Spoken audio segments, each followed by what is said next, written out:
Estamos reunidos em nome do Pai, do Filho, do Espírito Santo. Amém.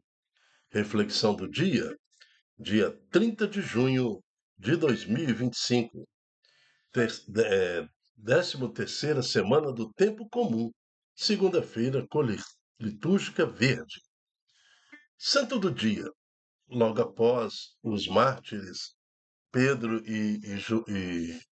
e Paulo, né, na celebração, comemora-se no dia seguinte os promártires da Igreja Romana, aqueles homens, mulheres, crianças que deram a sua vida literalmente no testemunho de Jesus Cristo. Século I, Roma. No ano 64, o imperador Nero pôs fogo em Roma e acusou os cristãos. Naquela época, a comunidade cristã, vítima de preconceitos, era tido como seita e inimiga do Estado, pois não adoravam o imperador. Qualquer coisa que acontecia de negativo, os cristãos eram acusados. Por isso, foram acusados de terem posto fogo em Roma e, a partir daí, no ano 64, começaram a ser perseguidos. Os escritos históricos em Roma narram que os cristãos eram lançados em arenas para servirem de espetáculo ao povo junto às feras, coberto de pinches, e seus corpos eram queimados como tochas humanas e muitos outros atos atrozes. Estima-se que, em todo o período de perseguição aos cristãos, mais de 2.000 pessoas foram mortas por gladiadores, por feras, ou simplesmente decapitados, ou seu corpo em chama. E a resposta era sempre o perdão e a misericórdia por parte dos cristãos. Senhor, concedei-nos, pelo sangue dos promártires da Igreja, um coração abrasado no amor por vós. Que nós não tememos a morte, para testemunhar que só vós sois o Senhor e Rei. Amém. Promártires da Igreja Romana, intercedei por cada um de nós. Amém. Na primeira leitura de hoje, nós vamos ver aquele momento em que Abraão intercede por Sodoma e se intercede por Gomorra. Senhor, se tiver 50 justos lá, você vai destruir, né? Mas tudo bem, se não tiver 50, se tiver 40 justos, 30, né? 20, 5 justos. Veja que Abraão vai diminuindo a quantidade, porque ele mesmo vai fazendo julgamento, né? Eu acho que não tem tanto justo assim em Sodoma e Gomorra, não. Mas o que vale para nós entendermos nesse texto é esta intercessão que a igreja faz por nós. O próprio Cristo faz por nós, na figura de Abraão, nessa conversa com Deus. O salmo de hoje é o Salmo 102. O Senhor é indulgente e favorável. Então, uma mãe pode interceder pelos seus filhos. Seu pai pode interceder pela sua casa. A família pode interceder pelos seus pais. É esse grande ensinamento que, no seguir a Cristo, né, que a liturgia de hoje ela é firme, ela nos traz, desde dos mártires. Seguir Jesus significa sacrifício, sacrificar-se em função do outro. E, por último, o Evangelho, em Mateus capítulo 8, 18 a 22, nós vamos ver eras, e ouvir essa palavra de ciência: segue-me, seguir Jesus. É este apelo de Jesus na liturgia de hoje que nos fala para sair do nosso comodismo e seguir Jesus. Seguir Jesus significa um ato de fé e de esperança. Vamos atentamente ouvir a palavra do Senhor. Leitura do livro do Gênesis. Os homens levantaram-se e partiram na direção de Sodoma. Abraão acompanhava-os para encaminhá-los. E o Senhor disse consigo: Acaso poderei ocultar a Abraão o que vou fazer? Pois Abraão virá a ser uma nação grande e forte, e nele serão abençoadas todas as nações da terra. De fato, eu o escolhi para que ensine seus filhos e sua família a guardarem os caminhos do Senhor, praticando a justiça e o direito, a fim de que o Senhor cumpra em favor de Abraão tudo o que lhe prometeu. Então o Senhor disse: O clamor contra Sodoma e Gomorra cresceu, e agravou-se muito o seu pecado. Vou descer para verificar se as suas obras correspondem ou não ao clamor que chegou até mim. Partindo dali, os homens dirigiram-se a Sodoma, enquanto Abraão ficou na presença do Senhor. Então, aproximando-se, disse a Abraão: Vais realmente exterminar o justo com o ímpio? Se houvesse 50 justos na cidade, acaso iríeis exterminá-los? Não pouparias o lugar por causa dos 50 justos que ali vivem? Longe de ti agir assim, fazendo morrer o justo com o ímpio, como se o justo fosse igual ao ímpio. Longe de ti. O juiz de toda a terra não faria justiça? O Senhor respondeu: Se eu encontrasse em Sodoma 50 justos, pouparia por causa deles a cidade inteira. Abraão prosseguiu, dizendo: Estou sendo atrevido em falar ao meu Senhor. Eu que sou pó e cinza. Se dos 50 justos faltassem 5, destruirias por causa dos 5 a cidade inteira? O Senhor respondeu: Não destruiria, se achasse ali 45 justos.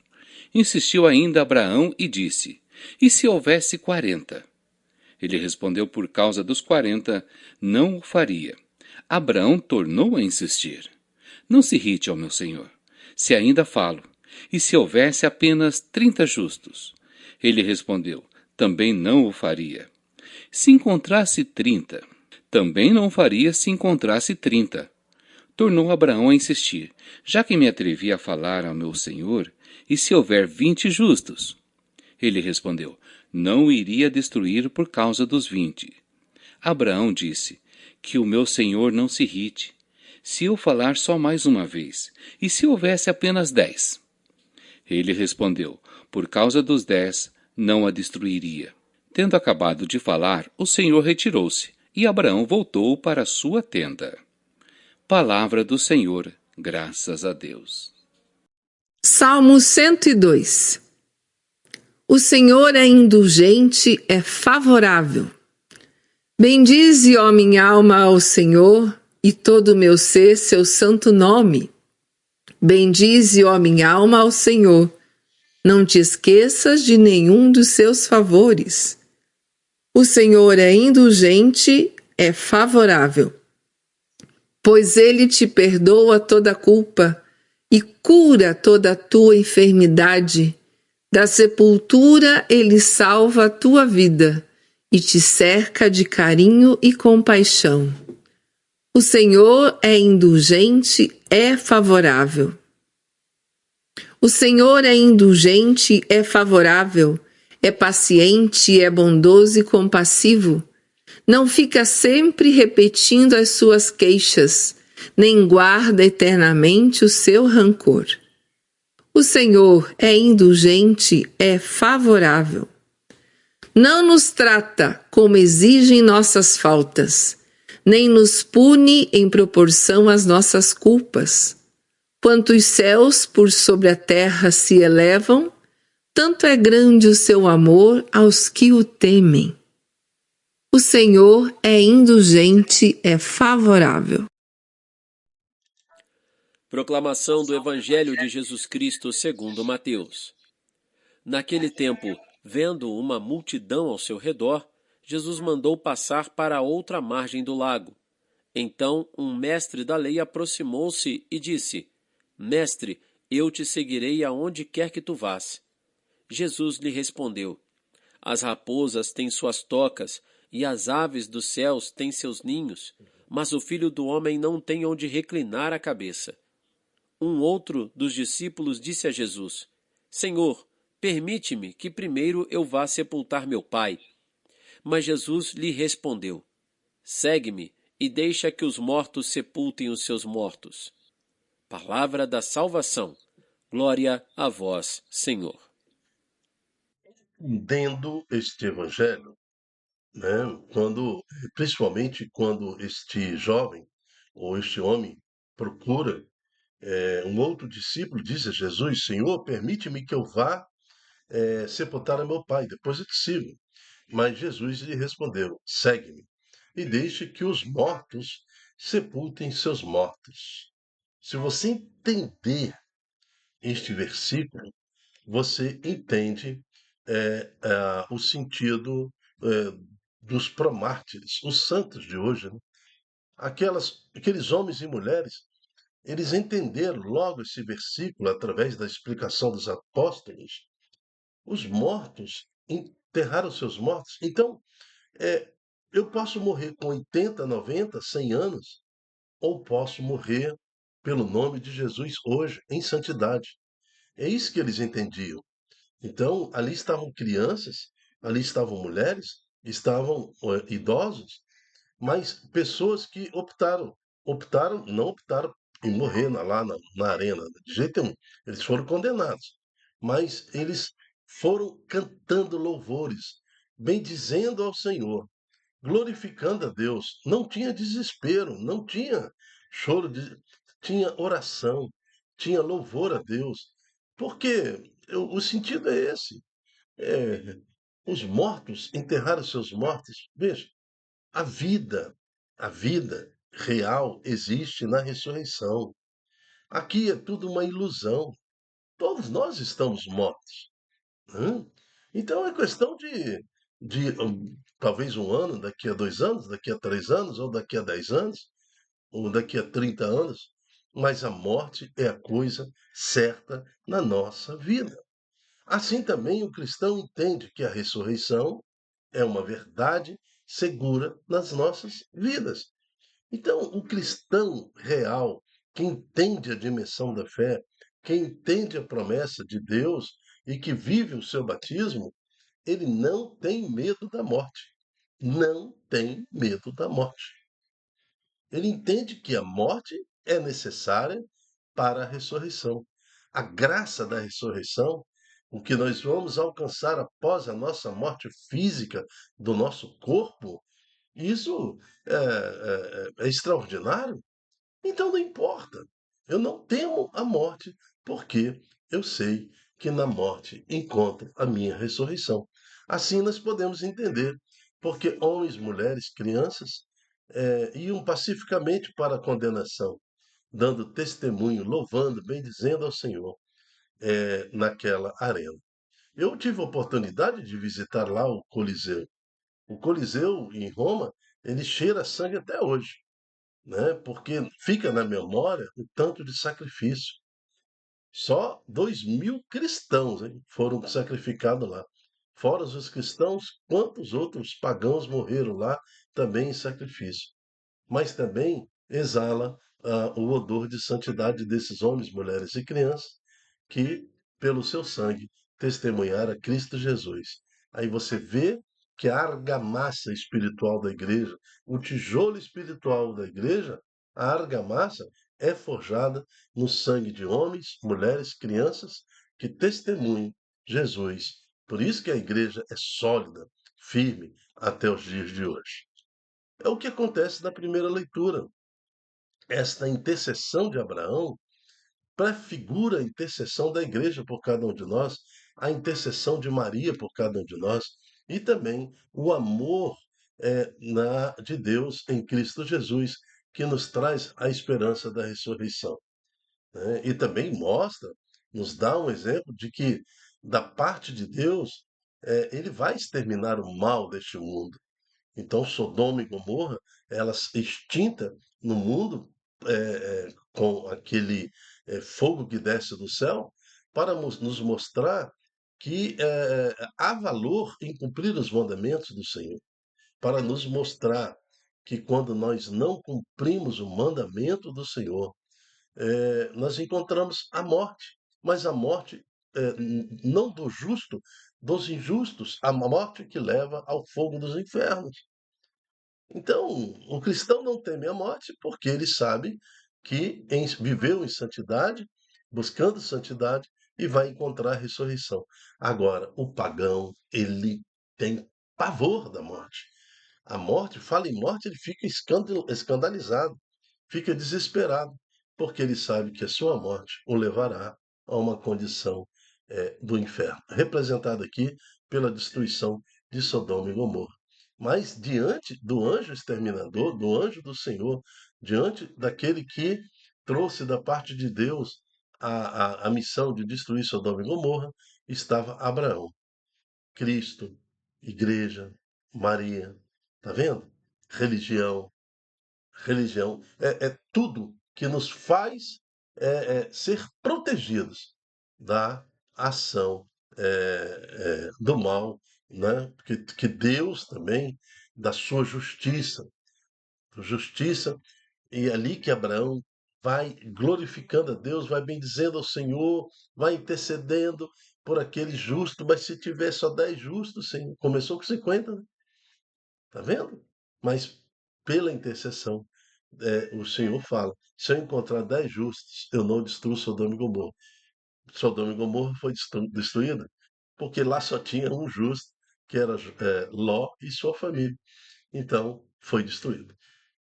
Mas fica aí o exemplo claro da intercessão da Igreja, de Cristo, de Maria, dos apóstolos, né, para cada um de nós. Na Salmo de hoje, ele fala: o Senhor é indulgente e favorável. Então, nós temos esse direito também de, como Abraão intercedeu por Sodoma e Gomorra, interceder também pelos nossos filhos, pela nossa casa.